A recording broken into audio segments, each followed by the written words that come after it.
dia, meu querido, mais um programa Tempo de Reconstruir, programa da Igreja Batista Atitude Central da Barra. É um grande privilégio para mim chegar até a sua casa. Em cada lugar que eu vou, encontro pessoas que assistem o programa, realmente eu fico muito emocionado, muito feliz de ver que de alguma maneira eu possa adentrar na sua vida, pelo menos por alguns minutos, e tentar semear um pouco de fé, de esperança, de temor a Deus e de paixão pelas Escrituras Sagradas. No meu modo de ver, não há nada mais importante na vida do que um homem diante de uma plateia com uma Bíblia aberta e um povo desejoso de ouvir a palavra de Deus. É isso que a gente traz para a televisão toda semana. Um povo diante da palavra, desejoso de ouvir e de viver a palavra de Deus. É bem verdade que para atrair pessoas para uma igreja, a gente pode usar de muitos artifícios. E muita gente acha que se pregar a palavra de forma nua e crua, talvez as pessoas não adentrem a igreja. Pois a nossa igreja, esse programa de televisão e a igreja talvez que você frequenta, esteja comprovando o contrário. Tem muita gente que quer a palavra como ela é, que quer a vida com Deus como ela é, sacrificial, de luta, de renúncia, mas também de prazer, de alegria, de esperança. Uma vida em que a gente não fica bitolado, mas uma vida que a gente fica totalmente comovido e tomado pela influência do Espírito Santo de Deus. Que esse programa fale alto a sua vida. E o programa de hoje vai falar sobre a sua postura em relação às coisas de Deus. O tema da mensagem é: você tem que profetizar. Você acredita nisso? Você acredita que você pode ser a boca de Deus para esse mundo? Bem, o programa vai te ensinar muita coisa, eu tenho certeza disso. Diga a ele: eu vim te buscar, quero te encontrar. Eu tenho fome, eu tenho sede de ti, meu Senhor. Com todo o meu ser, enquanto eu viver, te adorarei, sempre aos teus pés eu me renderei. Diga isso ao teu Deus: eu quero ouvir tua voz, sentir o fogo da tua glória. Eu não sei mais viver sem você. Diga isso ao Espírito Santo: eu quero te amar. Faça subir o teu som, diga a ele: meu Senhor, aviva o meu coração com tua presença, vem sobre mim. Meu amor, contigo vou mais além. Libera o fluido, avivamento. Você pode erguer as suas mãos e dizer: não há outro lugar que eu queira estar. Não há outro lugar que me faça tão bem. Teu amor me alcançou, teu amor me atraiu. Decidi mergulhar nesse amor. Não há outro lugar, não há outro lugar. Teu amor me alcançou, teu amor me atraiu. Decidi mergulhar nesse amor. Glorifique e exalte ao Senhor.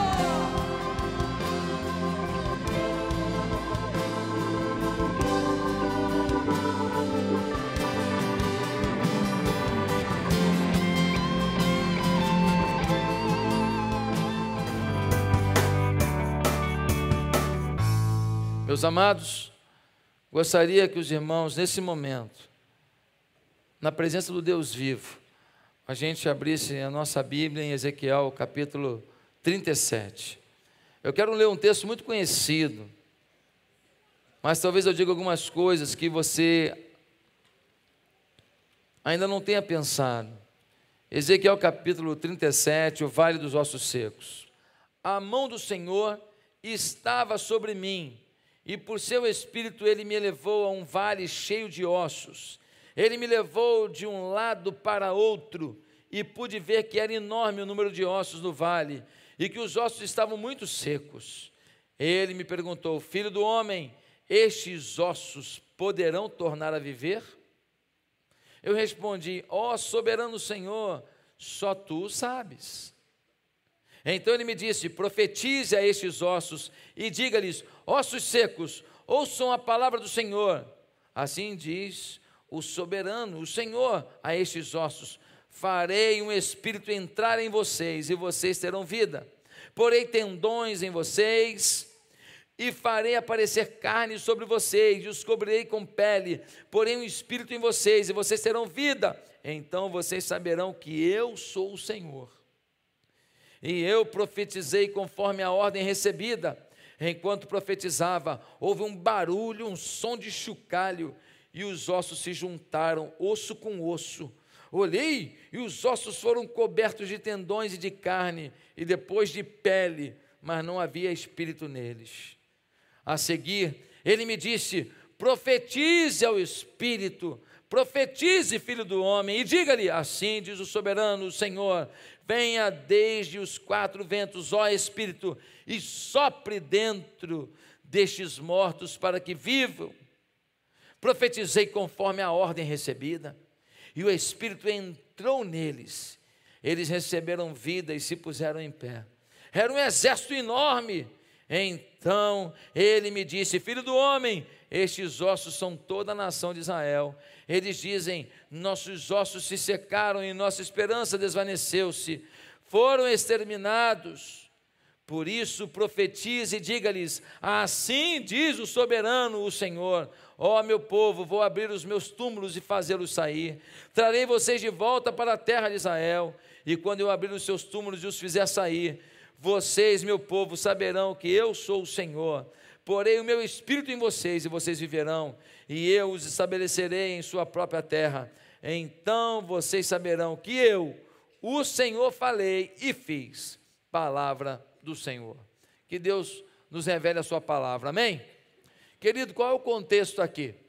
O contexto é o seguinte: esse momento é um momento em que Israel está dividido, Reino do Norte e Reino do Sul.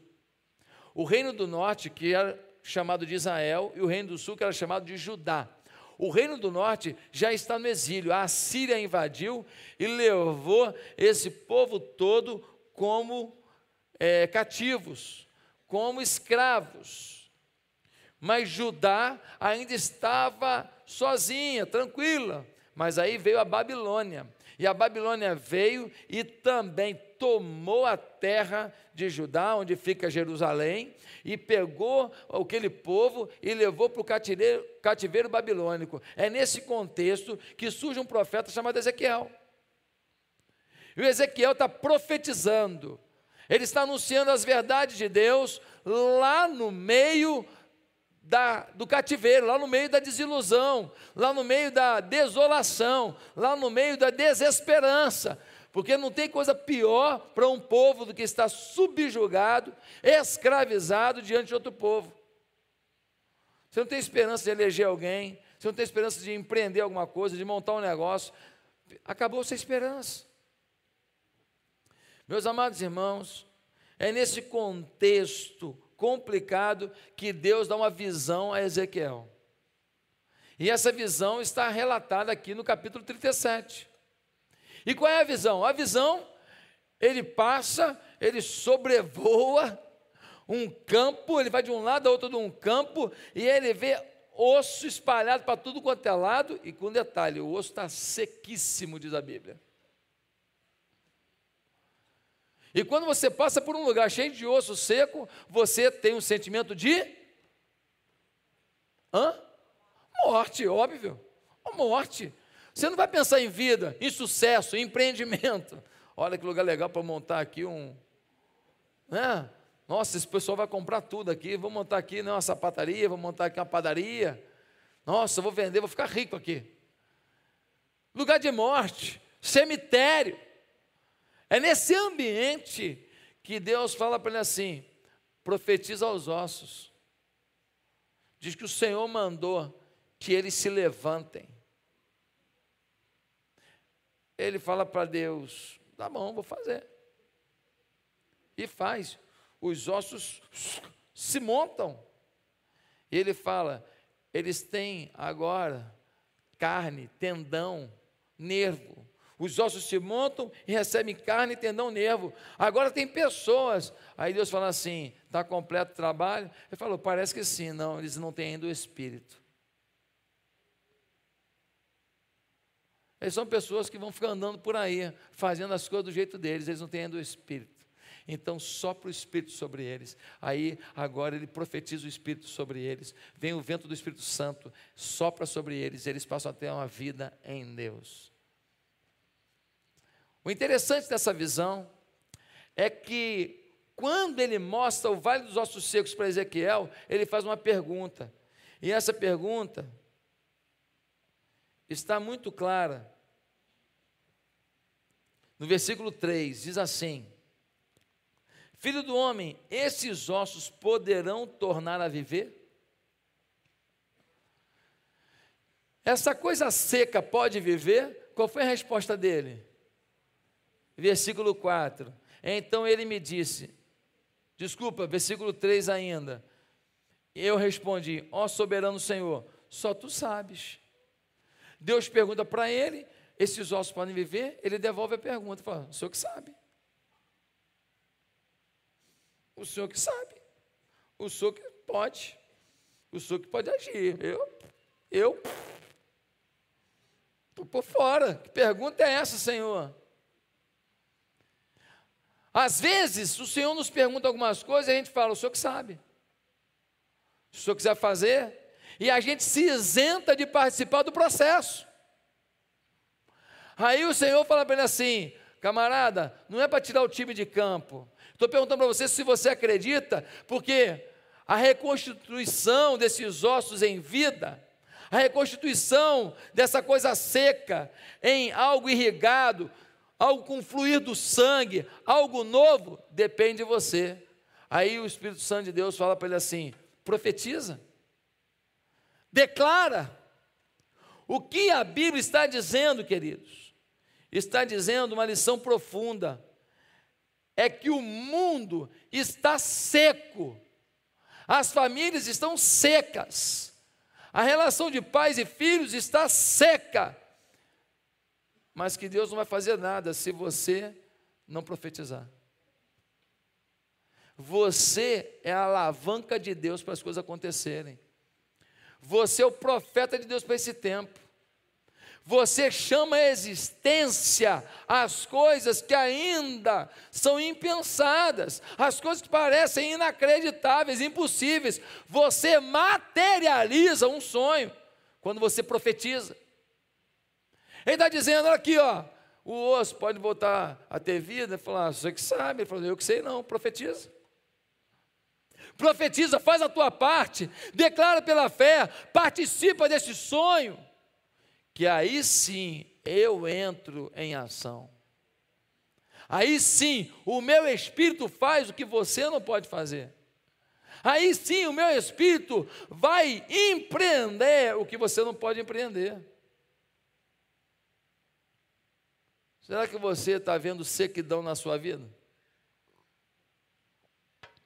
Sequidão no seu coração, sequidão nos seus sonhos, sequidão na sua autoestima, sequidão na sua alegria, sequidão nos seus negócios, sequidão na sua paixão por Deus, sequidão no seu envolvimento com as coisas de Deus.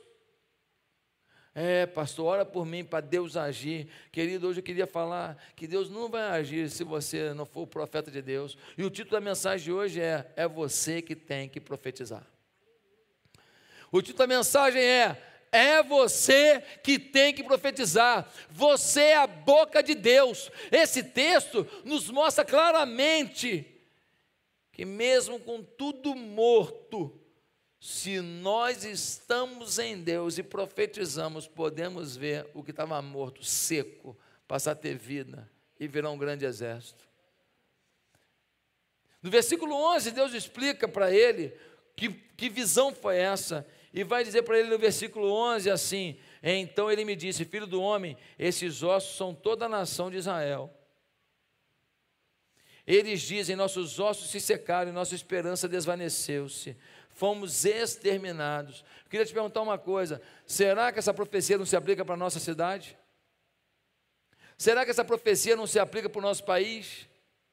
Alguém está acreditando ainda na política? Alguém está acreditando no Supremo? Alguém está acreditando na economia? Alguém está acreditando na Petrobras?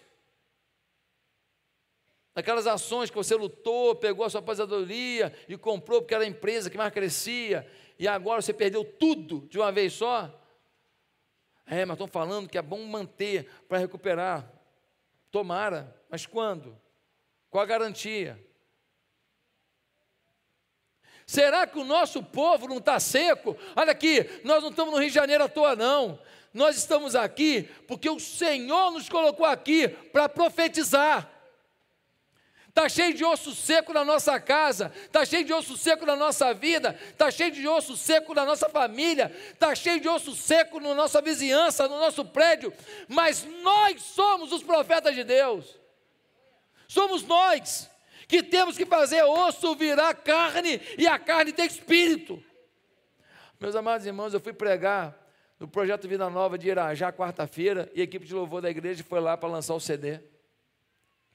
Eu fui para lá, aí estava tudo entupido por aí, esse trânsito louco, eu fui seguindo o Waze, e o Waze, ele faz do jeito dele, né, irmãos? Não é? Ele faz do jeito dele, ele, aqui é mais rápido, ele te manda. Mas o mais rápido do Waze faz você passar por cada lugar, que misericórdia, irmão. É ou não é verdade? Irmão, eu nunca vi tanta polícia na minha vida. Aquela região ali de Inhaúma, foi contornando depois, Juramento. Olha, passei nos lugares assim, que a polícia estava ali, a polícia estava em alerta mesmo, tinha muita polícia. Muito carro de polícia. Se tem muito carro de polícia é porque alguma coisa não está boa, né, irmão? Que os carros de polícia não estão lá distribuindo pirulito. Irmãos, bate uma intranquilidade, você não conhece aquela região, você nunca foi por ali, e você começa a ver polícia para lá e para cá, e parando, e os caras com a arma assim, em punho, já sendo logo, né? Já sendo logo a minha luz interna, já bota a mão aqui no volante, as duas aqui em cima, né? Porque eu sou um cara muito corajoso, então eu fico aqui, ó. Para mostrar minha coragem, ó, estou aqui, hein? Viu? Porque você fica com medo até de ir buscar um papel no chão e achar que você está pegando uma arma. Já aconteceu ou não? A cidade está seca de esperança. A cidade está seca de amor. A molecada da Barra da Tijuca está fumando maconha como nunca. A molecada da Barra está cheirando cocaína, fazendo besteira, se lascando, bebendo bebida alcoólica a rodo. É só aqui? Não. Cidade inteira. Um bebe uísque caro, o outro bebe cachaça barata. Um usa cocaína, o outro usa o resto da cocaína, que é o crack. Um vai para a prostituição de luxo, o outro pega a prostituta cheia de AIDS pendurada. Cada um vai para um lado, tudo perdido, seco. Você é a boca profética de Deus, se você ama a Deus, se você está na mão de Deus. Primeiro, o que é necessário para que a nossa palavra profética se cumpra nessa cidade? Primeiro, que a mão do Senhor esteja sobre nós. Versículo 1 diz assim: a mão do Senhor estava sobre mim. O que a mão do Senhor está sobre você? É você entender que você está debaixo de um plano de Deus, é você estar afinado com Deus, é você estar querendo conhecer mais a Deus, é você se apaixonar pela palavra de Deus, é você entender que você está ocupado demais para deixar de orar, é entender que você está assoberbado demais para deixar de ler a Bíblia, porque tem gente que não lê a Bíblia que eu estou ocupado, é o contrário. Eu estou com tanta coisa para resolver que eu não posso deixar de ler a Bíblia. Eu estou tão ocupado que eu não posso deixar de orar e ouvir a voz de Deus, botar um louvorzinho gostoso lá rolando, e eu vou ouvindo aquele sonzinho, e eu vou falando com Deus, e pedindo, Deus me abençoa. Meus amados irmãos, nós precisamos disso. Estar debaixo da mão de Deus. Você está debaixo da mão de Deus? Não é Deus. Deus é bom, eu acredito em Deus. Eu não estou perguntando isso, mas você está debaixo da mão de Deus. Deus não bota a mão na sua safadeza. Deus não bota a mão na sua falta de sinceridade. Deus não bota a mão na sua preguiça com as coisas de Deus. Deus não bota a mão na sua ausência de sentimento pelos menos favorecidos. Porque se a nossa igreja está fazendo com que toneladas de alimentos cheguem aos menos favorecidos, se a nossa igreja está reconstruindo unidades que cuidam de criança, de gente pobre, de velhos abandonados e de pessoas que estão vitimizadas pelo câncer da droga, é porque tem oferta e dízimo nesse lugar. Você está debaixo da mão de Deus, é você ser parte do que Deus quer fazer na terra. Você está debaixo da mão de Deus? Qual o seu compromisso com a célula da igreja? Você dá seu melhor lá, você está levando visitantes, você está na célula toda semana. Minha célula não é tão boa quanto a que o senhor falou, então faça ela ser boa. Dê tanto amor, ajude o seu líder a ser o que você quer que ele seja. Faz a sua história na célula, transforma com o teu amor a célula. Toda a célula da igreja tem que ser uma unidade de propósito e de poder de Deus. Você tem que fazer a sua parte. Você está debaixo da mão de Deus? Só pode profetizar quem está debaixo da mão de Deus. Pastor, como é que pode? Tanta coisa que o senhor falou maluca e aconteceu. Naquele momento, eu falei porque eu estava debaixo da mão de Deus. Porque se eu falar debaixo da minha mão, eu estou lascado. Tudo que eu falei debaixo da minha mão, eu dancei. Mas tudo que eu falei, porque eu senti que estava debaixo da mão de Deus, Deus estava mandando, meu irmão, eu falava a coisa mais louca, acontecia, eu falava a coisa mais simples, da minha mão não acontecia. Bem, querido, tenho certeza que essa mensagem foi de valia para a sua vida. Você tem que profetizar, você é a voz de Deus nesse mundo. Você pode ser a expressão do amor de Deus, do poder de Deus, do confronto de Deus nesse mundo. Que Deus te abençoe muito, que Deus te use para abençoar seu vizinho, seu parente, seu filho, seu marido, sua esposa, seu amigo, seu patrão, seu empregado. Seja a voz de Deus nesse mundo. Você só será realizado se for voz de Deus. Você não nasceu para vir a esse mundo, viver de qualquer maneira e não deixar influência sobre a vida de ninguém. Você veio a esse mundo para deixar um legado. E se você não estiver seguindo a trilha do teu legado, você não será feliz. Que Deus te abençoe muito. Quero te convidar para hoje estar no culto da nossa juventude, o Biuan. É um culto maravilhoso às 7h30 da noite, aqui na nossa sede do Pontões, na Barra da Tijuca. Condomínio Pontões na Barra da Tijuca. Tem um BRT que, quando para no BRT Pontões, entrou na rua em frente, 60 metros. Já é a igreja, pertinho, não tem como errar, não tem como. É muito fácil. Em Venda das Américas, estação BRT Pontões, entra na rua em frente, 60 metros já está na igreja. Venha, participe conosco. E amanhã, 2 cultos, um às 11 da manhã e outro às 19 horas. Eu espero você e nós vamos celebrar juntos. Na quarta-feira, às 18 horas, culto às mulheres com a pastora Fernanda Brum. E às 19h30, a quarta profética com o pastor Emerson Pinheiro. Tudo isso e muito mais para você, querendo que você não apenas sobreviva, mas viva em Deus. Um bom sábado, hein? Aproveite e até amanhã às 8 horas, porque amanhã às 8 horas é também tempo de reconstruir. Um beijo, entra lá, contribui com a gente, nos ajude. Tempo de reconstruir.tv, contribuição. Você entrando lá, você vai poder contribuir com cartão de crédito, boleto bancário ou depósito em conta corrente. Seja nosso patrocinador todo mês, R$100, 50, o que você pode, nos ajude. Manter televisão não é fácil, mas é muito, mas muito recompensador. Sabe por quê? porque eu tenho certeza que Deus falou com você hoje. Que Deus te abençoe. Amém.